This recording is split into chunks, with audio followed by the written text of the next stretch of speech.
खरं तर मला उपनेत्या करून सन्माननीय एकनाथजी शिंदे साहेबांनी माझा खरोखरच सन्मान केलेला आहे.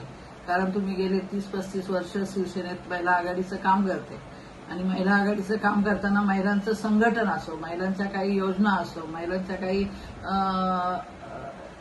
काही समस्या असो, त्या दृष्टीनं माझं नेहमी महिलांमध्ये संघटन चालू असतं आणि महिलांमध्येच मी काम जास्त करत असते.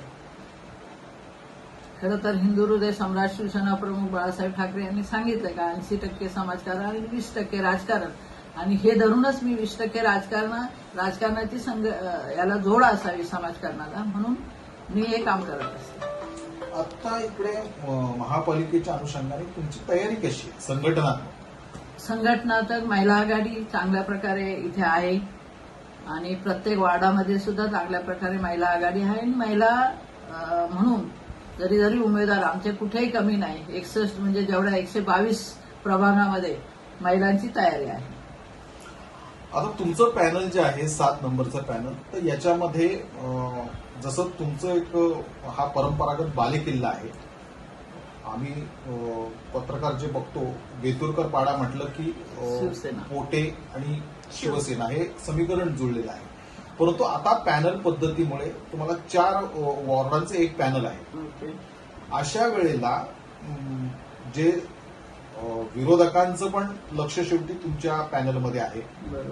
जे विधानसभेचे उद्धव ठाकरे यांच्या शिवसेनेचे उमेदवार होते सचिन बासरे, त्यांनी देखील या प्रभागाचं नेतृत्व केलेलं आहे.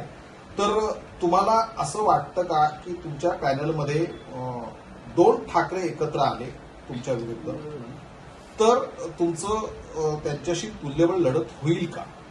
खरं तर प्रभाग क्रमांक 7 म्हटला तर हे जे 4ही प्रभाग आहेत तिथे शिवसेनेचेच नगरसेवक, 2 भाजपचे नगरसेवक, 2 शिवसेनेचे नगरसेवक. तरी पण ह्या विभागामध्ये काम करताना अनेक वर्ष शिवसेना म्हटलं, कारण हा शिवसेनेचा बालेकिल्ला आहे, हा तुम्ही बरोबर बोललात. कारण शिवसेना इथे 365 दिवस काम करते. इतर जे नगरसेवक आहेत 10-10 वर्षांनी, 5-5 वर्षांनी येतात. म्हणजे निवडणूक लढवली तर कार्यकर्त्यांकडे कधी नाही. आता मागच्याच इलेक्शनमध्ये घ्या, जरी मी 2000 मध्ये पडले जरी असले तरी आमची शाखा, माझं काम हे 365 दिवस अविरतपणे चालू आहे. का असं मी म्हणत नाही का मी नगरसेविका आहे म्हणून मी घरी बसले, कारण संघटनेने माझ्याकडे शहर प्रमुख, जिल्हा प्रमुख आणि आता उपनेत्यांची जबाबदारी दिली. त्यामुळे महिलांचं संघटन मी सगळीकडे करतच असते. पण ह्या प्रभागामध्ये पण चांगल्या प्रकारे आमच्या सामाजिक संस्था आहेत, सहकारी संस्था आहे. राजमाता जिजाऊ महिला सहकारी संस्था आहे, राजमाता महिला मंडळ आहे. अनेक कोरोना काळामध्ये आमच्या ह्या महिला आघाडीने काम केलेलं आहे. कोरोना काळाच्या नंतर ज्या विधवा महिला आहेत अशा सगळ्या महिलांना मी शिलाई मशीन किंवा इतर म्हणजे जे सामाजिक उपक्रम आहेत ते चालू ठेवलेले आहेत. तुमच्या पॅनलमध्ये आता अशा कोणत्या 3 प्रमुख समस्या तुम्हाला वाटतात की ज्या तुम्ही लक्ष देऊन सोडवल्या पाहिजेत? जसं तर जुनं कल्याण हे तुमच्या पॅनलमध्ये आहे. बरोबर. हा, इथल्या भागाचे प्रश्न वेगळे आहेत कारण की विकसित होत असलेला हा प्रभाग आहे. बरोबर. तर पाणी टंचाई हा मुख्य विषय असतो. बरोबर. कचऱ्याची समस्या आहे किंवा इथलं इन्फ्रास्ट्रक्चर आहे. तर याच्याकडे कसं पाहतात? खरं तर 2000 ते 2005 ते 2010 मे मध्ये नगरसेविका होते. त्यावेळेस इथे हा बेतुरकर पाडा पूर्ण हा चाळीचा परिसर आहे. ह्या परिसरामध्ये पुराचा पाण्याचा प्रश्न आणि पिण्याचा पाण्याचा प्रश्न होता. हे दोन्ही प्रश्न मी प्रामुख्याने पहिले सोडवले.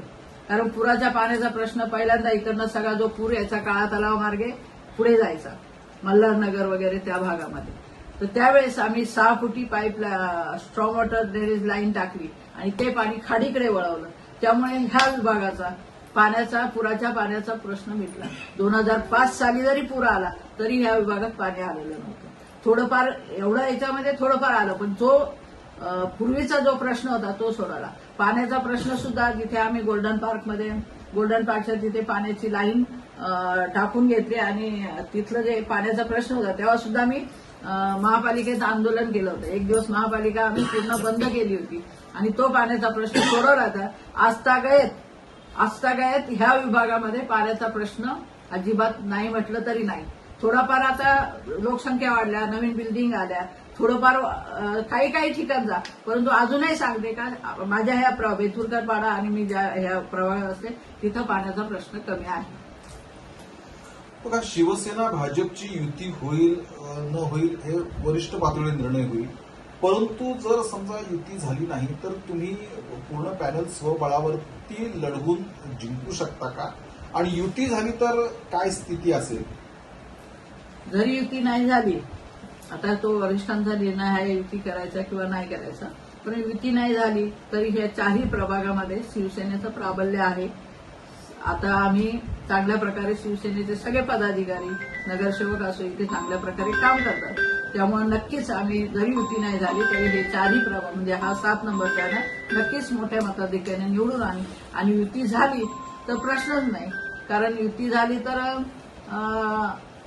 जर युती झाली तर नक्कीच चांगल्या मतदाने विरोधक राहणारच नाही अशी परिस्थिती नक्की राहील. निवडणुकीच्या पार्श्वभूमीवर महिला सबलीकरणासाठी तुमची मुख्य धोरणं काय असतील? पार्श्वभूमीवरल्या बचत गटाच्या माध्यमातून म्हणजे मी जशी काम करते इथे नगरसेविका म्हणून, तर त्या बचत गटाच्या माध्यमातून अनेक महिलांना रोजगार उपलब्ध केलेला आहे. अनेक बचत गटाच्या माध्यमातून असो किंवा इतर महिला संघटनाच्या म्हणजे महिला मंडळातर्फे अनेक महिला मी दाखवू शकते का त्या स्वबळावर इथं त्यांनी चांगला आपल्या कुटुंबाचा आर्थिक हातभार लावलेला आहे आणि चांगल्या प्रकारे काम केलेलं आहे. आणि इथून पुढे माझं तेच पहिलं ध्येय असेल का महिलांना त्यांच्या स्वतःच्या पायावर उभं करणं आणि त्यांना काहीतरी काम देणं हे माझं काम राहील.